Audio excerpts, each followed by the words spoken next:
Dieu est mort. Une parole de prophète ou d'insensé? Dieu est mort. Cette phrase fameuse et définitive, nous la devons à Nietzsche. Non content de constater la mort de Dieu, Nietzsche se proclame lui-même être le dernier des philosophes. N'avez-vous pas entendu parler de cet homme insensé qui, ayant allumé une lanterne en plein midi, courait sur la place du marché et criait sans cesse « Je cherche Dieu, je cherche Dieu ».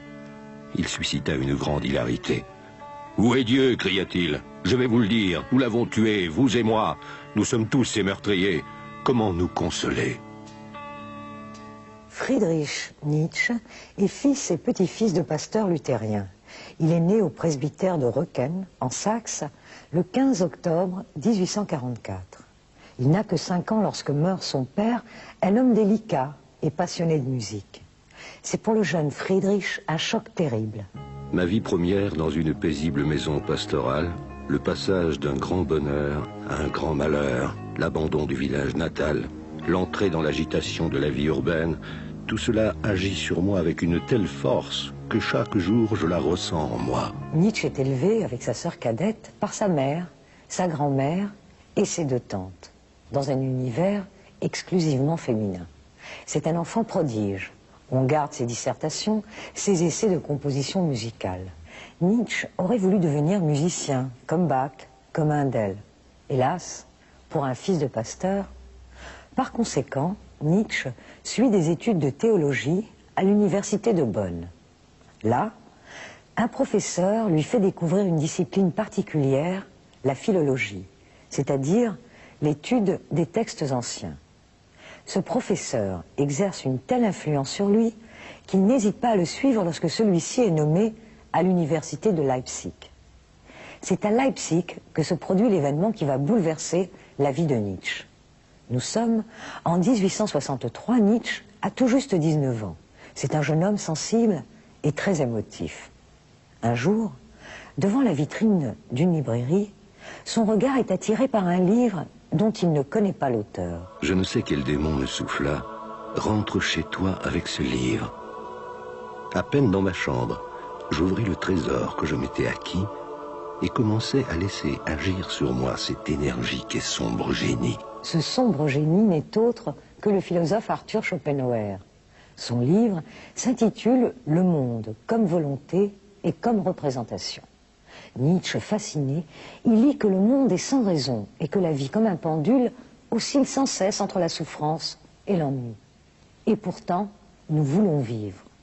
L'idée de ce vouloir vivre aveugle et absurde, de cette volonté qui veut en général, mais qui ne sait pas ce qu'elle veut, éveille l'intérêt du jeune homme pour la philosophie. La philosophie consiste à rechercher tout ce qui dans l'existence des pays est fait question, tout ce qui, jusqu'à présent, a été mis au banc de la morale. Quelle dose de vérité un esprit sait-il supporter? Quelle dose de vérité peut-il risquer? Voilà qui devient pour moi le vrai critère des valeurs. L'erreur est une lâcheté. En 1867, l'étudiant Nietzsche est incorporé dans l'armée prussienne. Là, il fait une mauvaise chute de cheval et le voici réformé. Tant pis, tant mieux, il est rendu à la vie civile et à ses chers travaux. Ses pairs apprécient énormément ses premiers travaux, à tel point qu'à 24 ans, sans même qu'il ait fait de soutenance de thèse, il le nomme professeur extraordinaire à l'université de Bâle, en Suisse. Le temps doré où l'activité est libre, illimitée, où chaque minute est souveraine, où l'art et l'univers s'offrent à nos regards comme un pur spectacle auquel nous nous mêlons à peine, ce temps est irrévocablement passé.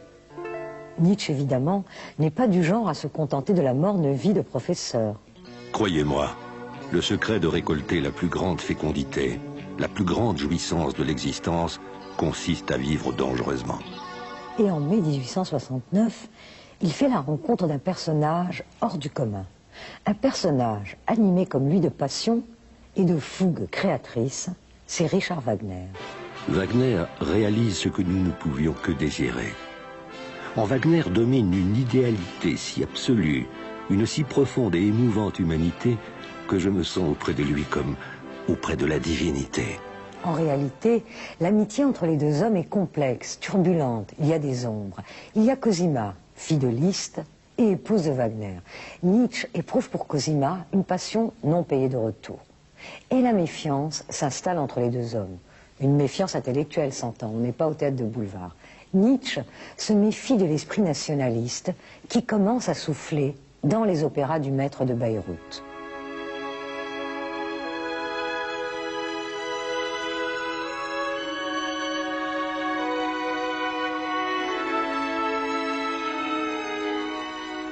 Survient la guerre de 1870. Nietzsche s'engage comme volontaire dans un corps d'ambulancier. Il veut défendre sa patrie. À quoi pense-t-il? Transi de froid et d'humidité, tandis que son armée assiège Metz. Nietzsche, peu à peu, éprouve une grande désillusion envers Bismarck et la Prusse expansionniste. Décidément, l'esprit allemand n'est pas ce qu'il croyait.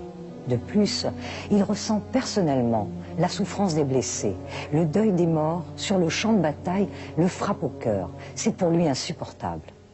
Il tombe malade, la diphtérie, la dysenterie sans doute, et on le renvoie à Bâle. Mais la Prusse continue de s'armer. Pendant ce temps, Nietzsche se déclare l'intempestif, c'est-à-dire l'homme qui évalue son temps, tout en se situant hors de son temps. Les eaux de la religion s'écoulent et laissent derrière elles des marécages. Les nations se déchirent, se séparent de nouveau. Les sciences, pratiquées sans aucune mesure, s'éparpillent et dissolvent toute conviction solide. Les classes et les sociétés cultivées sont entraînées dans une grandiose et méprisante exploitation financière. Jamais le monde n'a été davantage le monde. Jamais il n'a été plus pauvre en amour et en dons précieux. En 1872 paraît La naissance de la tragédie, son premier livre. Cette publication fait scandale. Elle ruine sa réputation de philologue. Nietzsche dérange le bourgeois et même l'universitaire. Les étudiants désertent ses cours. Pourtant, Nietzsche voulait renouveler le génie allemand. Mais comment se propose-t-il de le faire? Il propose de retrouver l'esprit des Grecs d'avant Socrate, c'est-à-dire d'avant l'avènement de la philosophie. Retrouver l'esprit de la tragédie, c'est-à-dire l'esprit de Dionysos. Dionysos, le dieu de la fête, de l'ivresse, de la folie, de l'individualité chaotique qui affirme l'amour de la vie jusque dans la souffrance. Nietzsche oppose Dionysos à Apollon, le dieu de la mesure, le dieu du rêve, de la belle apparence, de l'illusion plastique. De cette dualité entre les deux divinités est né l'art, nous dit Nietzsche, mais pas seulement les beaux-arts, toutes les activités créatrices de forme. L'homme lui-même n'est pas seulement artiste, il se fait œuvre d'art et transforme le monde afin de le rendre supportable. L'art est un remède à la connaissance. La vie n'est possible que grâce à des illusions d'art. Nous avons l'art afin de ne pas mourir de la vérité. 30 ans à peine, et Nietzsche ne dispose plus de toutes ses facultés physiques. Migraines, douleurs d'estomac, nausées, éblouissements et troubles de la parole se succèdent. 3/4 de douleur, 1/4 d'épuisement, voilà ma vie. En 1878, il est obligé de quitter l'enseignement. Il quitte l'Allemagne également. Commence alors pour lui une vie d'errant. Nietzsche cherche le soleil et sans doute une meilleure santé. Il voyage à Venise, Gênes, Nice, Menton, Rome, Turin et surtout l'été à Sils Maria. C'est un petit village situé au bord d'un lac splendide à 6000 pieds au-dessus de l'homme et du temps, dit Nietzsche. C'est là qu'il a la révélation de l'éternel retour, une idée bouleversante, extraordinaire. Hélas, l'homme reviendra éternellement. L'homme mesquin reviendra éternellement. Voilà ce qui m'a dégoûté des hommes et du retour éternel du plus petit d'entre eux. Voilà ce qui m'a dégoûté de toute existence. La voilà l'épreuve de toute vie, l'épreuve qui montre toute la valeur du vouloir. Vouloir vraiment ce que je suis devenu et que je serai à nouveau une infinité de fois. Tel est notre destin. Ce destin, nous dit Nietzsche, il faut l'accepter et même l'aimer. Amor fati est sa formule. Nietzsche nie l'arrière-monde, il nie les petits arrangements avec la réalité. Il nie la fable métaphysique des essences éternelles et de Dieu.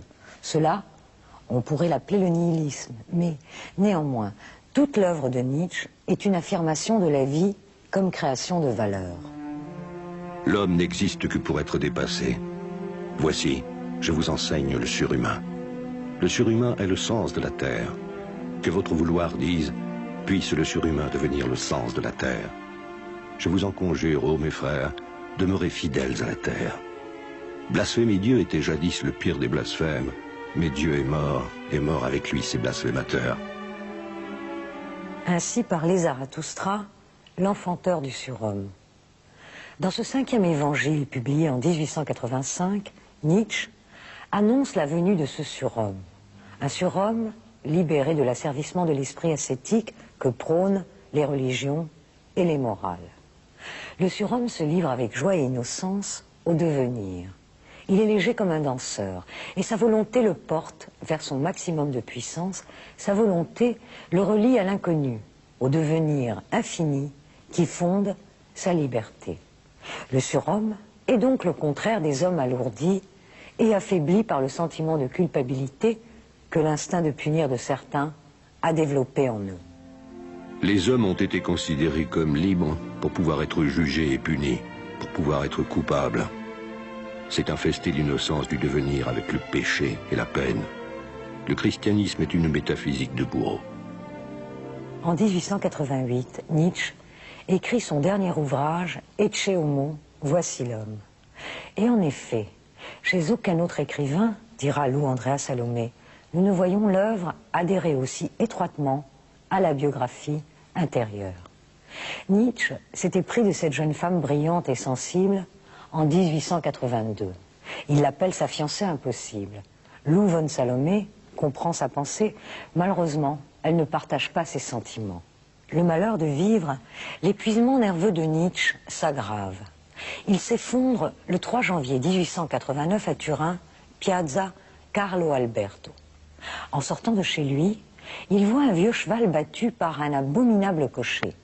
Nietzsche éclate en sanglots. Il se précipite vers la bête, il se jette à son cou, il s'écroule en pleine rue. Il se réveillera après un long coma, mais il restera incapable de reprendre une quelconque activité jusqu'à sa mort. Il meurt à Weimar le 25 août 1900. Hélas, accordez-moi la folie, puissance divine. J'ai tué la loi, et j'ai pour la loi l'horreur des vivants pour un cadavre. À moins d'être au-dessus de la loi, je suis le plus réprouvé d'entre les réprouvés. L'esprit nouveau qui est en moi, d'où vient-il, s'il ne vient pas de vous? Prouvez-moi donc que je vous appartiens. La folie seule me le démontre. Nietzsche a écrit à coups de marteau, selon sa propre expression. Il est l'auteur d'une œuvre imagée, aussi déconcertante que lucide. Ses livres ont fait l'objet de multiples interprétations et de pas mal de contresens. Le malentendu s'accroît encore lorsque les nazis utilisent l'idée du surhomme pour justifier la prétendue supériorité de la race aryenne et le génocide.